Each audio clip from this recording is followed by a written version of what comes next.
네, 지금 시각 문재인 대표가 현재 국회에서 기자회견을 진행하고 있습니다. 네, 저성장 늪에 빠진 한국 경제의 새로운 성장 동력에 대한 이야기인데요. 직접 들어보도록 하겠습니다. 여러분, 한반도 신경제 지도 구상은 환동해권과 환황해권 양날개 전략을 핵심으로 합니다.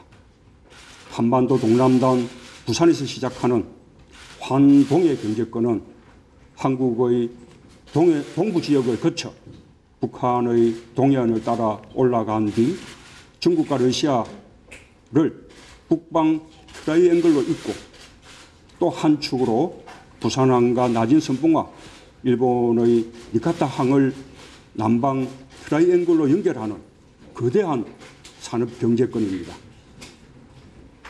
그 가운데서 부산은 대륙으로 가는 기찻길과 해양으로 가는 바닷길을 잇는 물류의 허브 도시가 되고, 강원도는 에너지 산업과 수산업의 발전과 아울러 환동해권을 대표하는 평화, 환경, 문화, 특별자치도로 성장한다는 전략입니다. 환황해 경제권은 한반도 서남단, 목포와 여수에서 시작해 충청, 인천, 경기 등 한반도 서해안 지역을 거쳐 북한의 해주 남포와 중국을 연결하는 산업경제권입니다.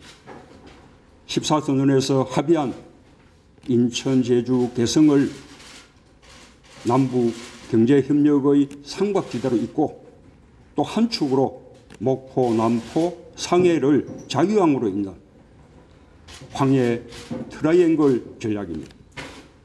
인천으로부터 경기, 충남, 호남을 포함해 제조와 물류 및 대중국 서비스 산업을 집중 육성하고 군산, 새만금 지역과 개성공단을 핵심 산업단지로 육성하는 그랜드 경제성장 전략입니다.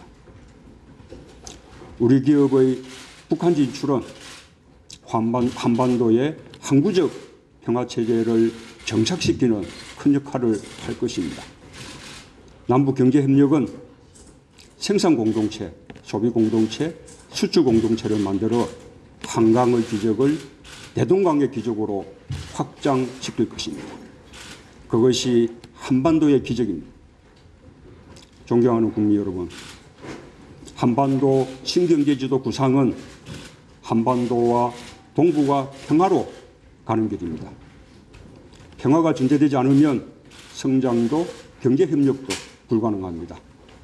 우리가 북핵 문제를 조속히 해결해야 하는 것도, 또 일본의 군사 대국화를 비롯해 영내 국가들 간의 군사적 불신과 군비 경쟁을 크게 경계하는 것도 바로 이 때문입니다. 북핵으로 가장 위협받는 나라는 우리입니다. 동북아 영내 국가들 간의 대립과 갈등이 심화될수록 가장 치명적인 피해를 받는 나라도 우리입니다. 이 문제 해결을 남에게 의존할 수도 없고 의존해서도 안 됩니다. 최근 대한민국 외교는 급변하는 동북아 정세를 능동적으로 주도해 가지 못하고 있습니다. 동북아 외교에서 우리의 최우선 가치는 대한민국 평화와 국익입니다. 우리로서는 한미동맹을 강화하는 일과 한중협력을 발전시키는 일을 균형적으로 추진해야 합니다. 미국과 중국 사이에서 우왕좌왕하는 사이에 북한의 중국 의존은 더욱 심해졌습니다. 일본은 다시 전쟁할 수 있는 나라가 되었습니다. 한미동맹을 강화하는 일과 한중 협력을 발전시키는 일을 균형적으로 사고해야 합니다. 중국에 의존하거나 미국만 바라보면서 마냥 기다린다면 아무것도 해결되지 않습니다. 육자회담이 중단된 이후 북핵 문제는 갈수록 악화되고 있습니다.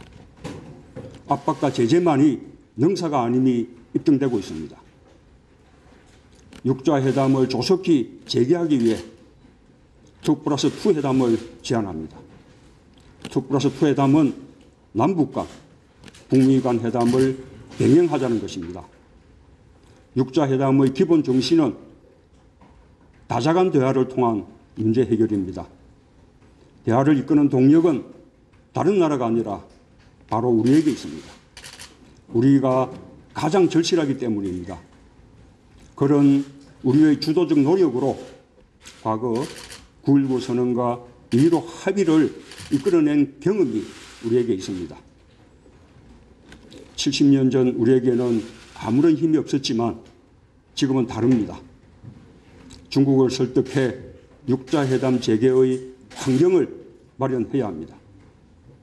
미국을 설득해 북미관계 개선을 유도해야 합니다. 북한을 설득해 대화의 장으로 이끌어내야 합니다. 북핵 문제 해결을 위해 외교적 역량을 총동원해야 합니다. 동북아는 지금 평화와 협력을 통해 공동번영의 시대로 갈 것인지 아니면 또 다른 대결의 시대로 갈 것인지 갈림길에 서 있습니다. 지금까지 문재인 대표의 광복 70주년 기자회견을 함께 들으셨습니다. 문재인 대표는 저성장 늪에 빠진 한국 경제 새로운 성장 동력을 위해서 서해안과 북한 그리고 중국을 잇는 산업 경제권, 이른바 황해 경제권을 만들자고 제안을 했습니다.